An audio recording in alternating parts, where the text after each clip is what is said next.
Assalamualaikum warahmatullahi wabarakatuh.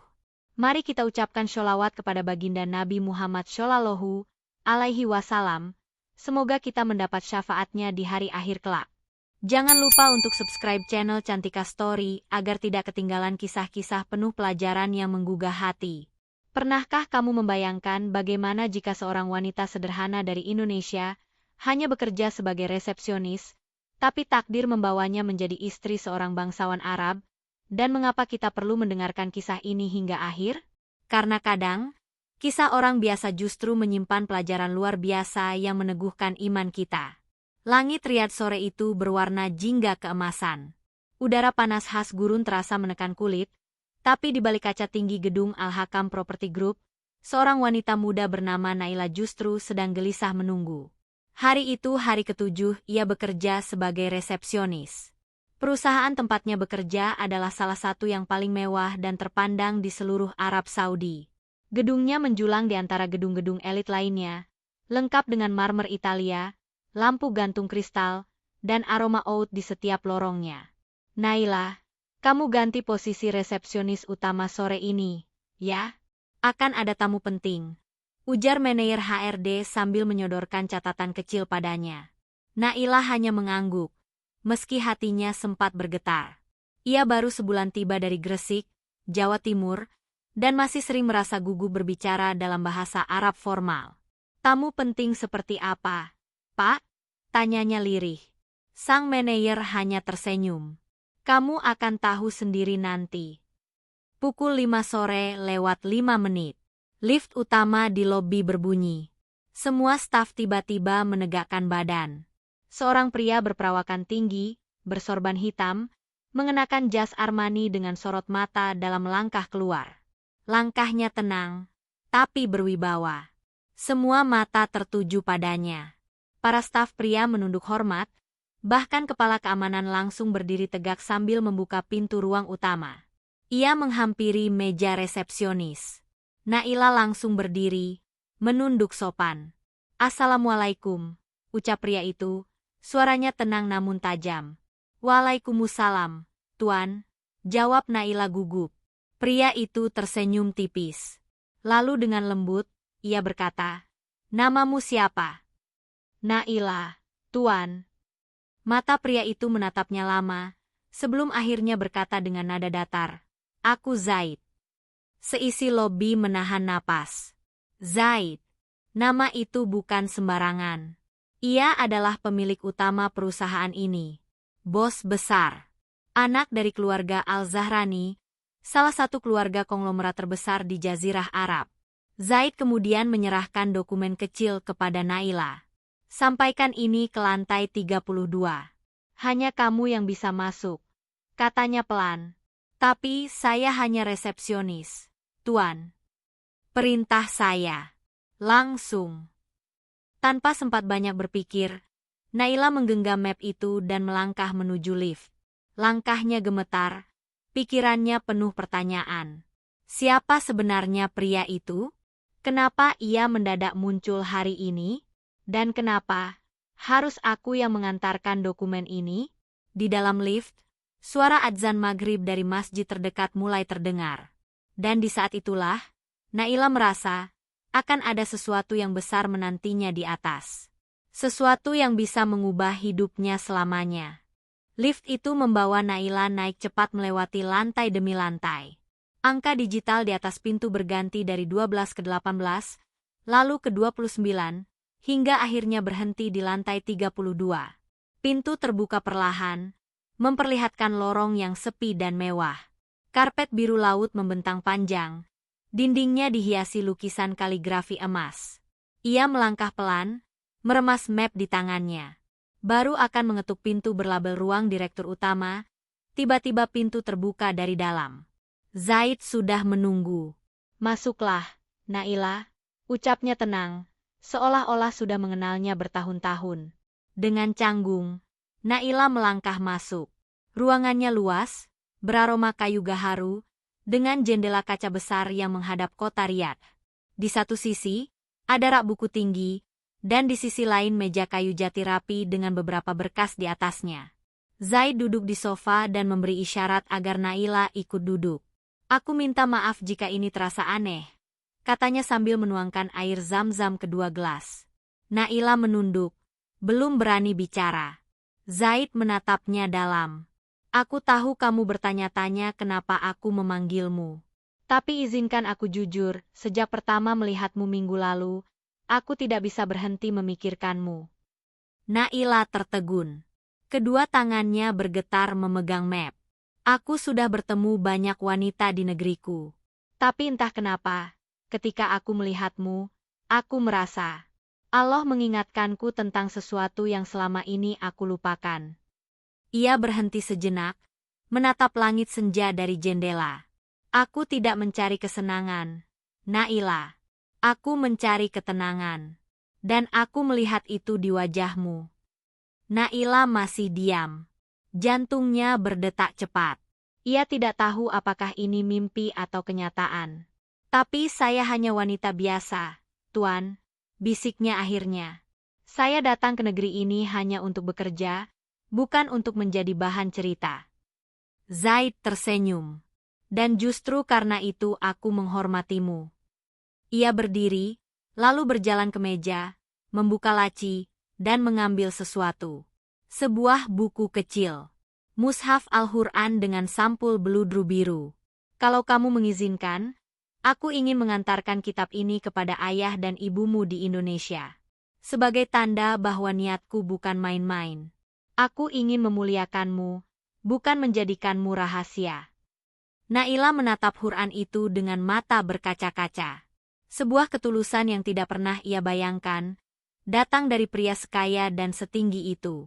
Sore itu, Naila pulang dengan langkah lemas. Bukan karena lelah, tapi karena pikirannya bercabang ribuan arah. Ia melipas seragamnya, lalu duduk di tepi ranjang asrama kecilnya. Di tangan, ia masih menggenggam mushaf itu. Malamnya, ia sujud lebih lama dari biasanya. Di sepertiga malam, ia menangis. Ya Allah, apakah ini karunia atau ujian? Lalu pagi datang. Di mejanya, ia menemukan secari kertas tertulis tangan halus dalam bahasa Arab. Jika kamu siap, aku akan datang ke rumah keluargamu.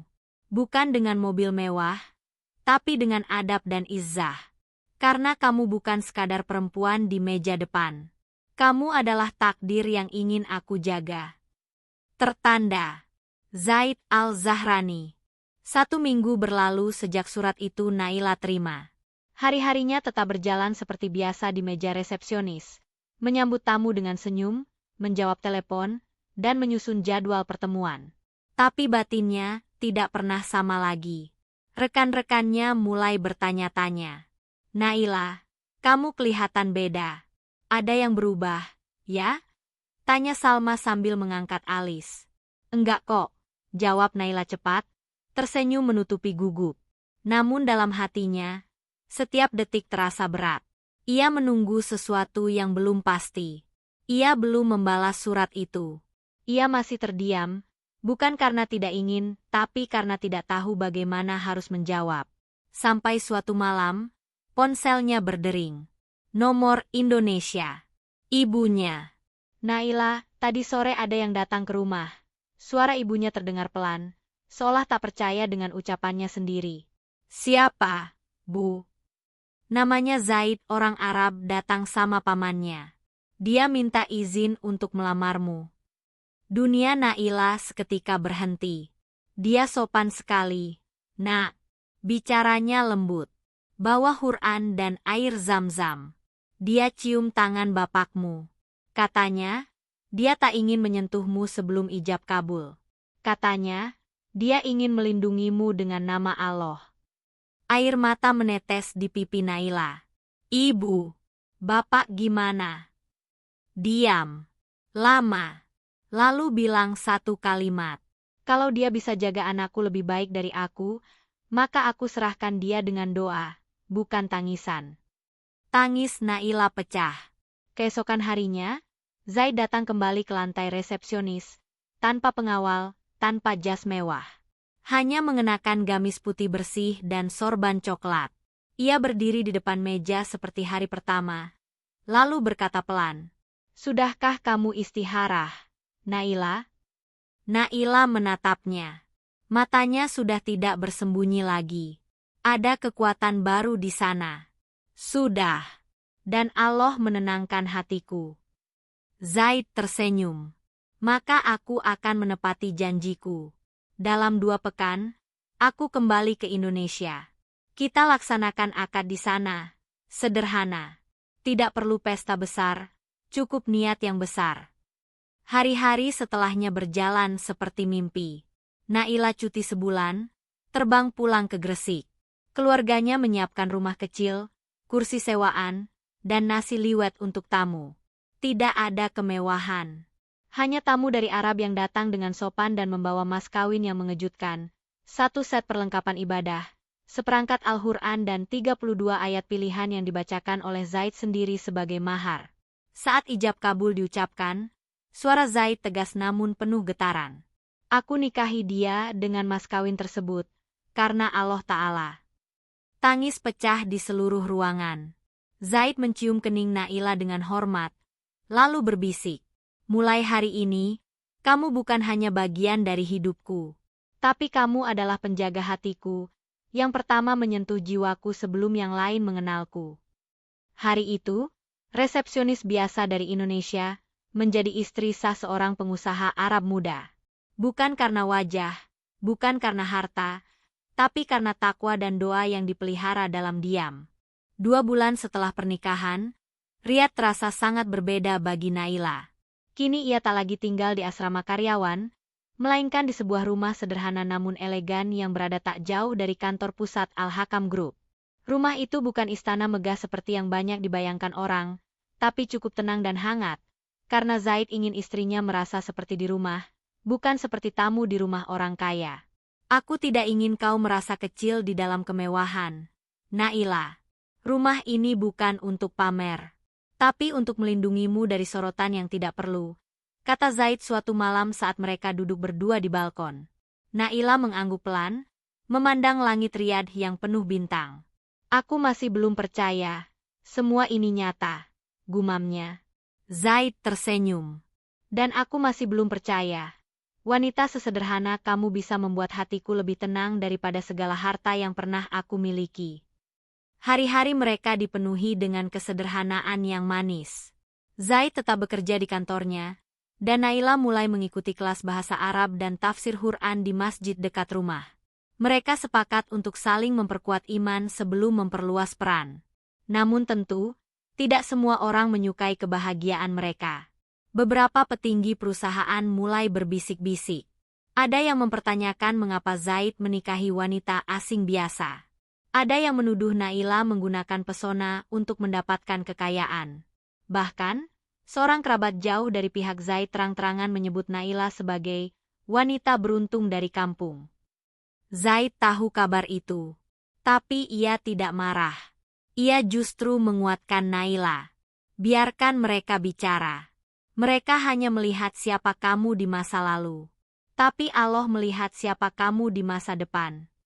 Namun suatu sore, saat Naila datang ke kantor untuk membawa bekal makan siang, ia mendengar 2 sekretaris senior sedang berbicara di sudut lift. Kasihan Tuan Zaid. Harusnya dia menikah dengan putri keluarga bangsawan, bukan pembantu asing. Naila tak bisa menghindar. Mereka melihatnya.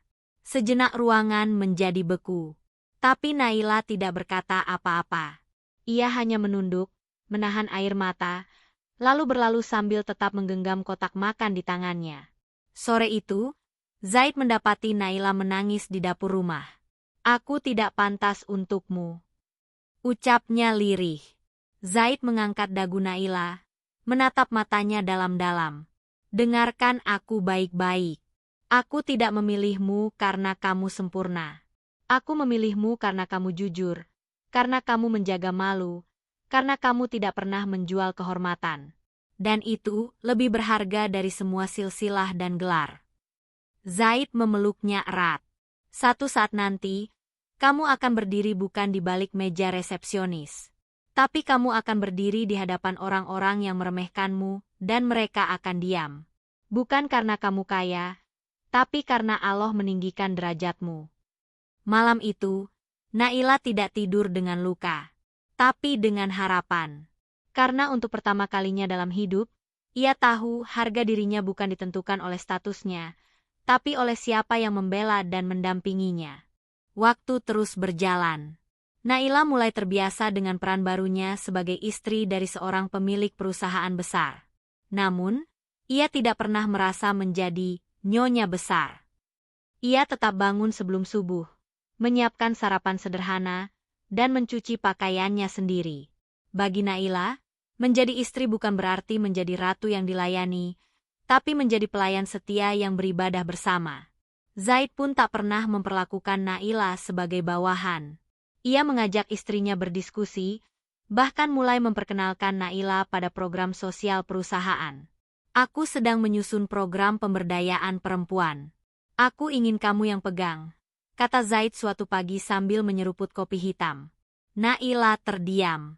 Tapi, aku tidak punya latar belakang pendidikan tinggi, Zaid. Aku bahkan belum lancar bicara formal dalam bahasa Arab. Zaid menatapnya lembut. Justru karena kamu pernah ada di bawah, kamu tahu bagaimana rasanya dilihat rendah. Program ini butuh hati, bukan gelar. Sejak hari itu, Naila mulai ikut rapat internal. Ia hanya diam di awal, mencatat semua yang ia dengar. Tapi perlahan, ia mulai berbicara, mengajukan ide. Tentang pelatihan keterampilan untuk janda muda. Tentang klinik gratis untuk pekerja rumah tangga migran. Dan tentang beasiswa untuk gadis-gadis Arab yang miskin tapi ingin sekolah. Perlahan-lahan, pandangan orang mulai berubah. Termasuk para karyawan yang dulu mencibirnya. Bahkan salah satu sekretaris yang dulu mengejeknya diam-diam meminta maaf di ruang pantry. Maafkan saya, Bu Naila. Saya dulu salah menilai. Naila tersenyum. Tidak apa. Kita semua pernah salah menilai orang. Namun yang paling membuat Naila terkejut adalah undangan dari Dewan Sosial Wanita Arab. Mereka mengundangnya untuk menjadi pembicara pada forum tahunan bertema perempuan dan kehormatan di era modern. Apa ini tidak berlebihan, Zaid? Tanya Naila panik saat melihat surat resmi itu. Zaid tersenyum. Tidak. Kamu adalah bukti hidup dari tema itu. Hari acara tiba. Naila mengenakan abaya hitam elegan, jilbab satin abu-abu lembut, dan sepatu datar sederhana. Ia menggandeng tangan Zaid saat turun dari mobil. Mata para tamu undangan mengikutinya. Saat naik ke panggung, jantungnya berdetak tak beraturan. Tapi begitu melihat kursi barisan depan, ia melihat wajah ayah dan ibunya, yang diam-diam diundang Zaid dari Indonesia. Naila menghela napas. Lalu ia mulai bicara. Suaranya tenang. Saya hanyalah resepsionis biasa yang datang ke negeri ini untuk mencari nafkah. Tapi Allah memberi saya lebih dari apa yang saya minta. Bukan karena saya hebat, tapi karena saya berusaha menjaga harga diri, bahkan ketika orang merendahkan saya. Saya tidak menceritakan kisah saya agar dikagumi, tapi agar semua perempuan tahu kehormatan tidak dilihat dari harta, bukan juga gelar. Tapi dari ketundukan kita kepada Allah, dan dari cara kita menjaga diri ketika tak ada yang melihat. Ruang itu hening. Beberapa hadirin mengusap air mata. Selesai bicara, Naila turun dari podium dan memeluk ibunya. Sang ibu berbisik lirih. Kamu tidak lagi anakku yang sederhana, Naila. Tapi kamu tetap anak yang menjaga kehormatan seperti waktu kau masih mencuci baju di belakang rumah. Hari itu, untuk pertama kalinya, nama Naila tercatat dalam majalah sosial Arab sebagai perempuan muda penggerak perubahan. Tapi bagi Zaid, pencapaian itu bukan pada apa yang tertulis di media, tapi pada hati yang tetap tunduk meski telah ditinggikan. Dan malam itu, sebelum tidur, Zaid menggenggam tangan Naila, lalu berkata pelan, "Aku bahagia, karena aku memilihmu bukan karena dunia, tapi karena Allah." 3 tahun berlalu sejak hari itu. Nama Naila Al-Zahrani kini tak asing lagi di kalangan sosialitariat. Namun meski namanya semakin besar, Gaya hidupnya tetap sederhana. Ia tetap memilih naik mobil biasa ke masjid, tetap menyapa para petugas kebersihan dengan salam hangat, dan tetap datang ke pengajian dengan membawa buku catatan kecil. Zaid semakin disibukkan oleh ekspansi perusahaan. Tapi ia tak pernah lupa menyisihkan waktu untuk istrinya. Setiap pekan, mereka punya jadwal malam tanpa gadget, malam untuk bicara dari hati ke hati.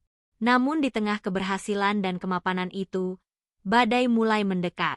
Salah satu rival bisnis lama ayah Zaid, seorang investor kaya dari Dubai, menyebarkan fitnah bahwa pernikahan Zaid dengan perempuan asing hanyalah strategi untuk menutupi krisis internal perusahaan.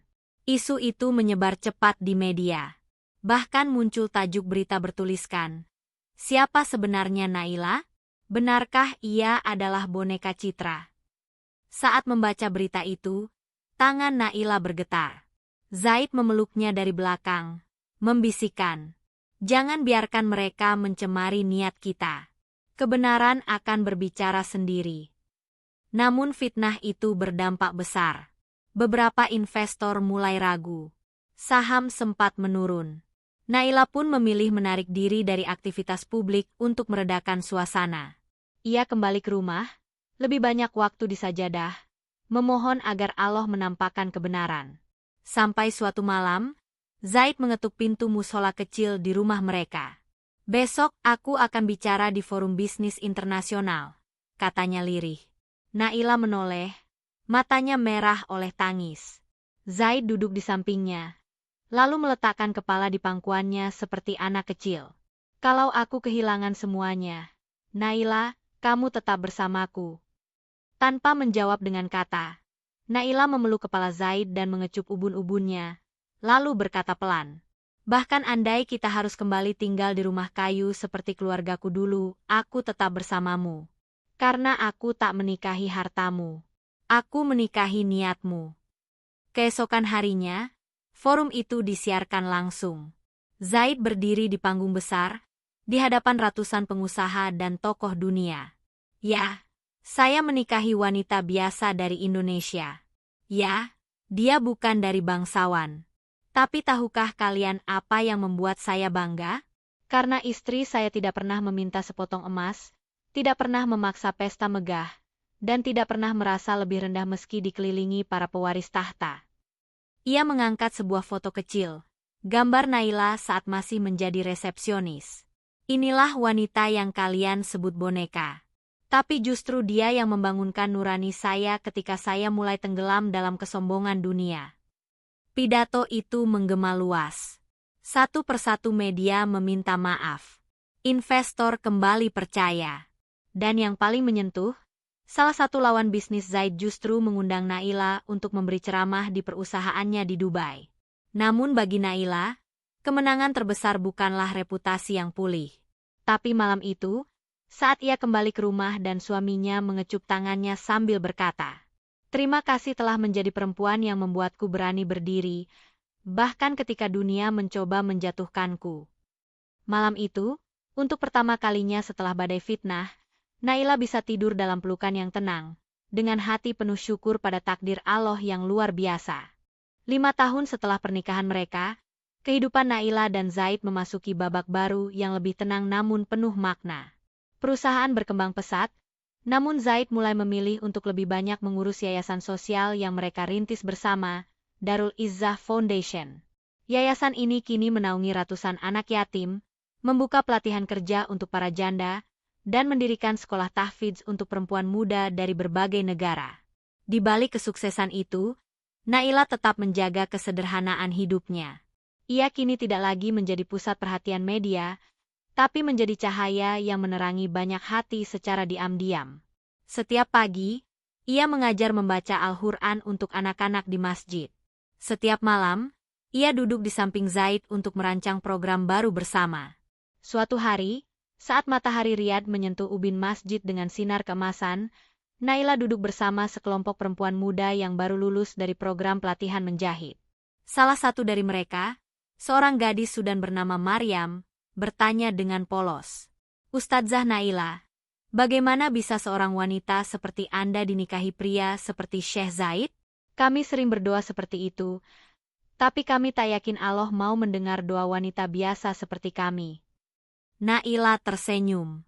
Air matanya menetes pelan, bukan karena sedih, tapi karena rasa haru yang dalam. Dulu, aku juga hanya perempuan biasa yang menundukkan kepala di balik meja resepsionis. Aku tidak cantik seperti yang kalian lihat di layar, tidak pintar seperti perempuan kampus elit. Tapi aku belajar satu hal, kalau kita menjaga kehormatan, menjaga sholat, dan menjaga prasangka baik pada Allah, maka Allah akan menjaga jalan kita. Bahkan ketika kita tidak tahu kemana arah hidup ini. Ia memeluk Maryam, lalu menatap wajah-wajah muda di sekelilingnya. Kalian bukan wanita kecil. Kalian adalah amanah besar. Dan siapa tahu di antara kalian, ada yang kelak menjadi istri pemimpin, pengubah dunia, atau ibu dari para penghafal Quran.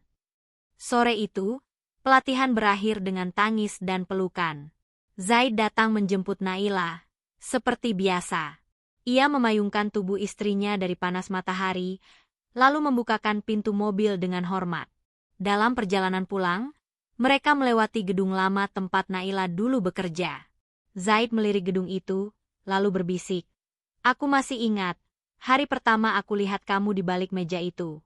Senyummu gugup, tapi tatapanmu penuh penjagaan."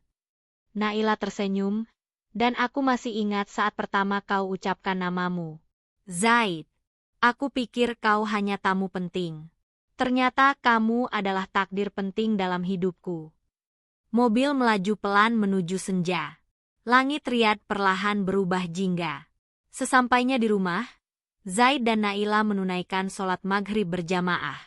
Usai doa, Zaid menggenggam tangan Naila dan berkata lirih, "Kalau aku boleh memilih satu hal yang ingin aku ulang dalam hidup, maka aku ingin kembali ke hari pertama aku melihatmu, dan tetap memilihmu, tanpa ragu sedikitpun." Naila menjawab dengan mata berkaca. "Dan aku akan tetap berkata, ya, meski aku harus mengulang seluruh ujian yang pernah kita lewati." Malam itu, dua insan yang berasal dari dunia yang jauh berbeda bersujud bersama dalam syukur, karena telah ditautkan oleh takdir yang tidak pernah mereka duga. Bukan karena kekuasaan, bukan karena harta, tapi karena doa yang mereka bisikan di sepertiga malam, dan Allah kabulkan dengan caranya yang paling indah. Dan semua itu dimulai dari sebuah meja resepsionis yang tampak biasa. Namun disitulah takdir luar biasa itu dituliskan.